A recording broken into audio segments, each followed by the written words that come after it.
Hi, everybody. It's Ian here. Today, we're not going to do a coaching focused session, or the content today won't be focused on coaching. I want to give my thoughts on the recent, I want to say controversy, but it doesn't seem all that controversial issues, developments around Mike Israetel, Renaissance periodization, and how Milo Wolf and Jeff Nippard appear to have been sucked into this whole thing.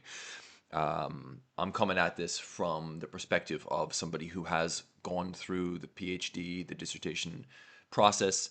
Now, full disclosure, my dissertation is not in anything at all related to exercise science. But that doesn't mean that I haven't gone through the process of getting it, writing a dissertation.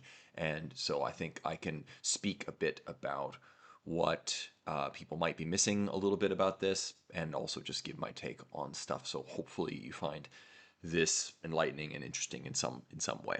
Okay, let me start off by addressing the fact that this wouldn't be as big of an issue if the especially the YouTube using population weren't so deeply invested in scientism.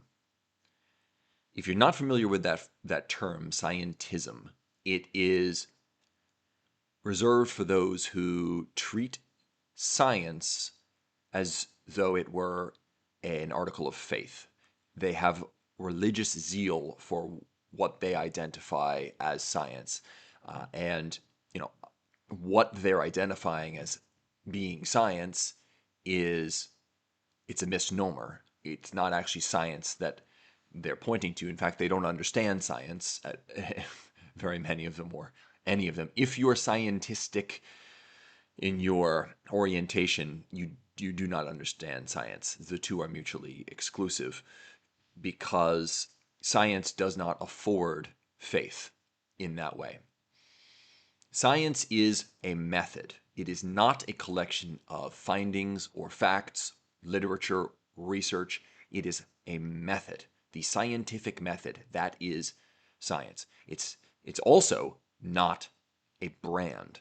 And this is the process that has occurred over the last decade and a half, is people have moved away from religion in increasing numbers, and they have sought some other article of faith, something else to give them some sort of grounding, which is a natural desire that human beings have. And so they've looked to science as a set of immutable facts. This is what the science says. The science tells us this. Hallelujah, we know what truth is, and we can base our worldview upon it. And then people have taken the further step of turning science into a brand because what people get hope from, you can sell to them. And so science, it's not a set of facts, it's not a brand. This is the first and most important thing to understand. The only thing that science can actually do is disprove theories, right? There are, or not even theories, hypotheses, right? Because in science, a theory is something that has been more or less established. It hasn't been disproven despite repeated attempts to disprove it, let's say. So you can only disprove things with the scientific method. That's how it works. You cannot ever 100% prove something to be the case. So anybody who regularly, in the course of their content, uses phrases like the science says, the literature says, according to science, is somebody who's selling science rather than representing it honestly. And it might be because they lack the scruples, but it also might be because they just don't understand what it is. They only understand that it's a powerful brand to align yourself with. Instead of saying the science says, and this may sound pedantic, but I promise you it is important, because when you start using phrases like that, there's an assumption there that science is settled, that it is again a set of facts, which it is not, as I've covered. What you are looking for is people who are people who are intellectually honest and have an understanding of what science is, they will represent it by saying things like the preponderance of the evidence says, or studies, recent studies perhaps, a large number of studies suggest that. But there's almost always studies that suggest the other side of things. And so, almost in no cases will you find 100% of studies show the same thing. And a large reason for that is the observer effect. Now, this is another thing that we have to wrap our heads around as critical thinkers, as responsible consumers of content, of information, is as soon as you start observing a system, you change the system, because the act of observing the system becomes part of the system. It's no longer the same system. This is even true with mechanical systems. This is what the great revelation of quantum mechanics, that just by observing subatomic particles, we are changing them in some way. So how much more is that the case when you're looking at some sort of adaptive system, and a system that involves a human being, for example? As soon as you start observing it, as soon as you create conditions in which to test that system, you have added something to that system that wouldn't otherwise have existed. The laboratory conditions, the testing of muscular hypertrophy, the scientists observing you doing sets, all of these things change things, and we may not be able to readily identify how the changes wrought by the observer effect translate into the results that we're getting. But that doesn't mean that they don't. In a system, minor changes can produce major differences in outputs. Minor input changes or minor configuration changes can potentially have huge output effects on the outputs. So we don't really know, and we have to recognize that any study is an artificial environment. It is not you working out in your garage or in your local gym.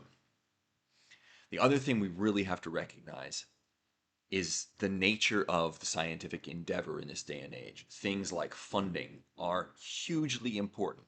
Now, whether or not scientists are being swayed, their objectivity is being swayed, their design is being swayed by the funding sources, I don't want to get into that here. But the fact that they have to apply for funding, the fact that funding is very often, in almost every case, limited, means that they're running studies that are limited, often in time or number of participants, or in the kinds of the diversity of the participants. Now, you may be familiar with all of these things. Think about this. Most people who consume so-called science-based fitness advice are taking as gospel the results, the artificial results gained from a short-term study of a group of strangers. And they're placing more faith in those findings than they do in their own long-term experiment run on themselves, on their exact physiology, including the fact that it will change over time as they age, as the conditions of their life change. That's absurd. It's honestly absurd. The idea that because you tested 7 strangers and found this over the course of a month and found this thing, that is somehow more valid than your experience with your own body over the last 2 years, it's just nonsensical.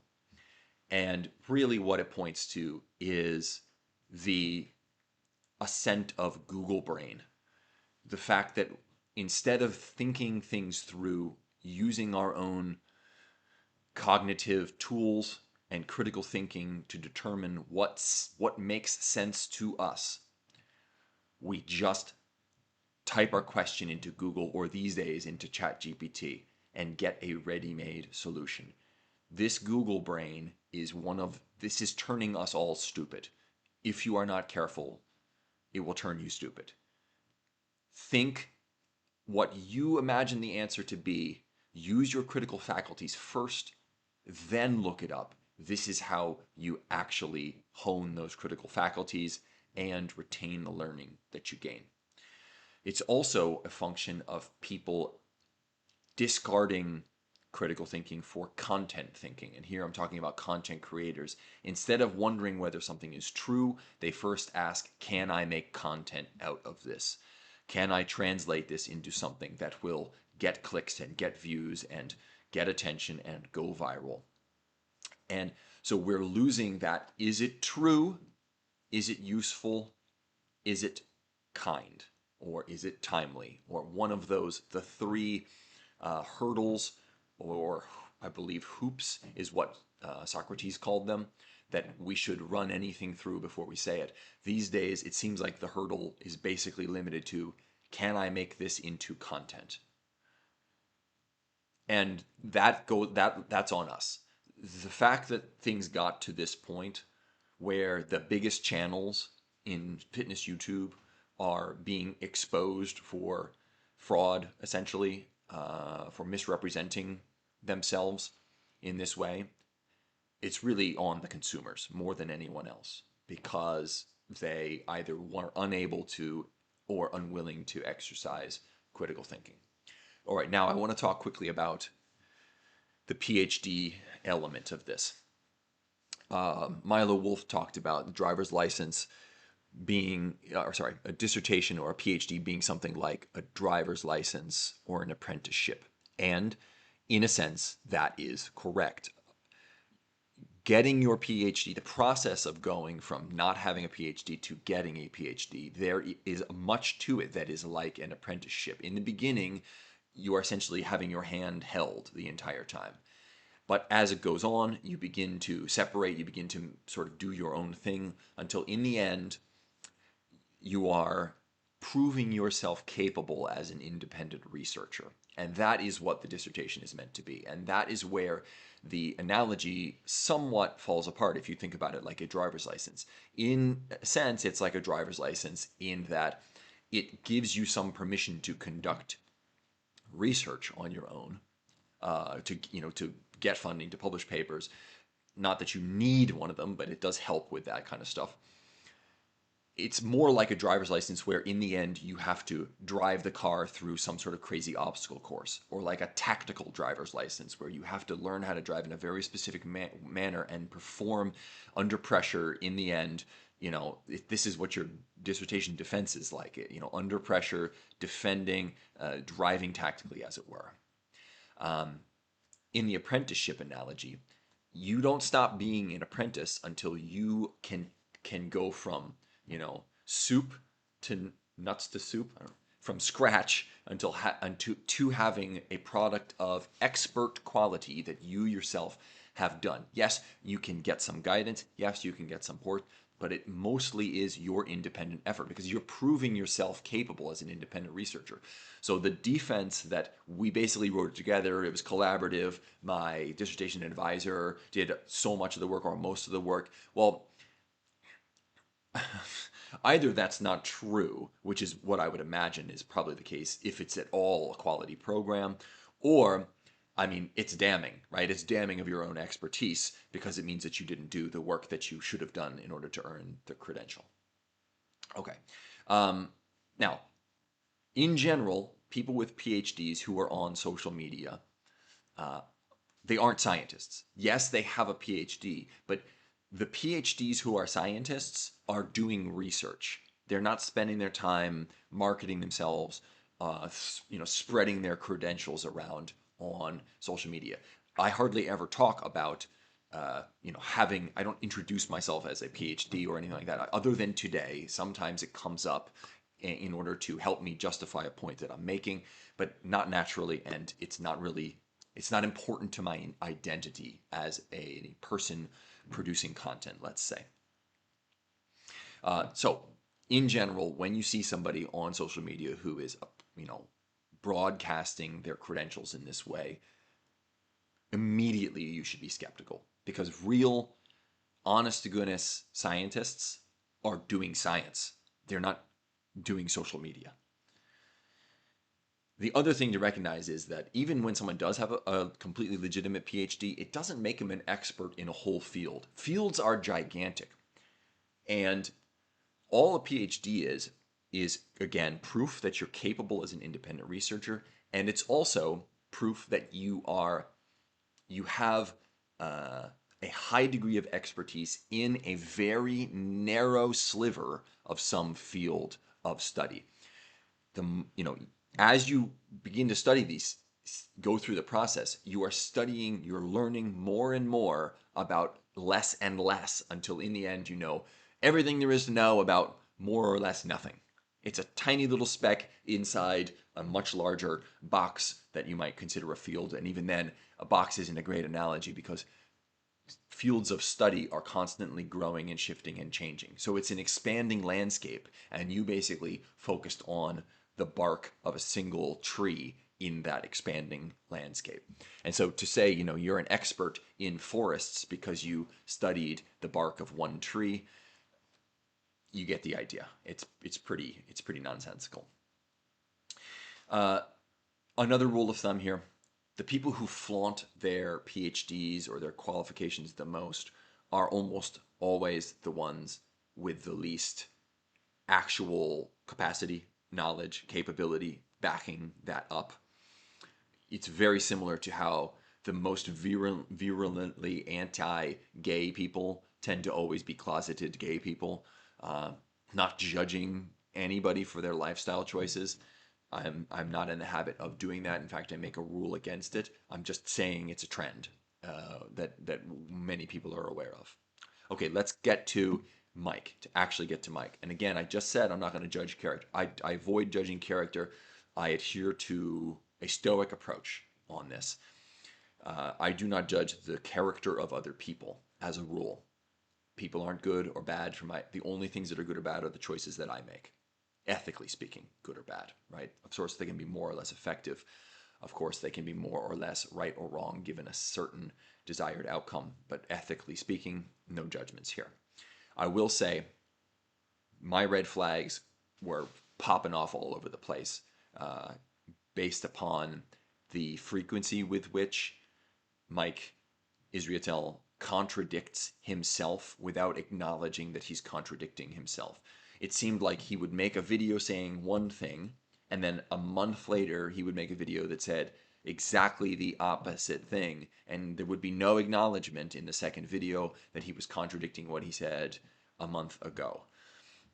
It would be splitting hairs, if even that, or it would just be complete ignoring of the fact that he had given contradictory advice 1 month prior.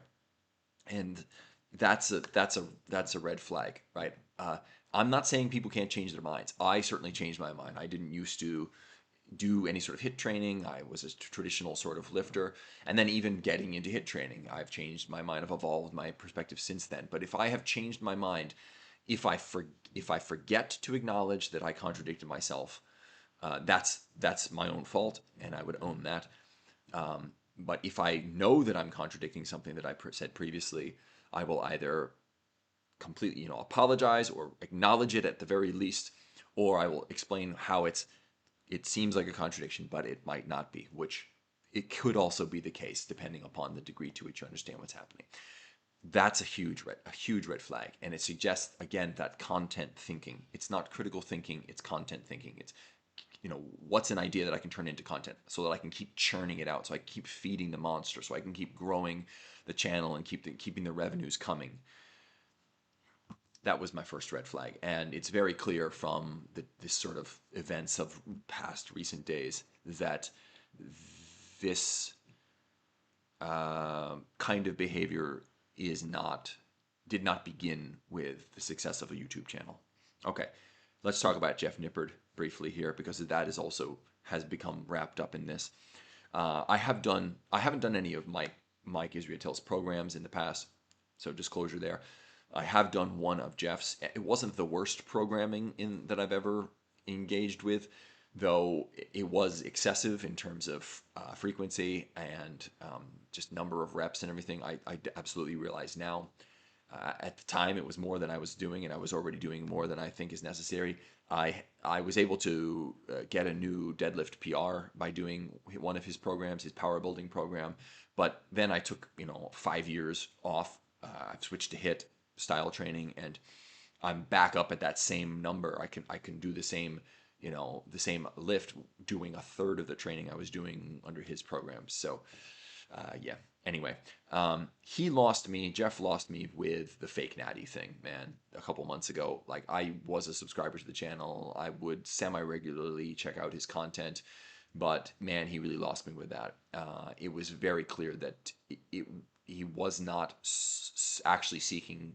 It was clear to me that he wasn't seeking truth. Rather, he was selling hope, and I'm not interested in that. I'm not interested in that. I want to know the truth. And so should you. And so if we take anything from this, it shouldn't be a judgment of the character of these individuals because we don't know what they were thinking. We don't know what their intentions were. And it would only be a guess if we attempted to, you know, arrive at those in some way. The real takeaway here, from my perspective, is that we all, as the public, as the consumers of this content, need to take more responsibility for our own, who we are supporting, who we are giving our attention to, because in this world, attention is the currency. So if you're giving your attention to somebody, you are paying them in a way. And you're paying them in a way that's much more important than paying them with money, because attention, your time, is actually a limited resource. Energy is a renewable resource, even if it's finite in a given period of time. Money is also a renewable resource. You just have to, find a way, but you can always renew that time. That's the one truly finite one. And alongside time is attention, because it's actually more important, I would say, than time, because there's so much time that we spend not consciously choosing what we give our attention to. Okay, so I hope that was enlightening in some way, or at least entertaining enough. If you've watched this long, I imagine that it was. Thank you so much, everybody who supports the channel. I really appreciate everything that you do. And if you want to check out some really time-saving programs that I'm not going to say they're science-based, because I don't use that term, but they are based on common sense and good critical thinking. Check those out below. All right. Thank you so much, everyone. Take it easy.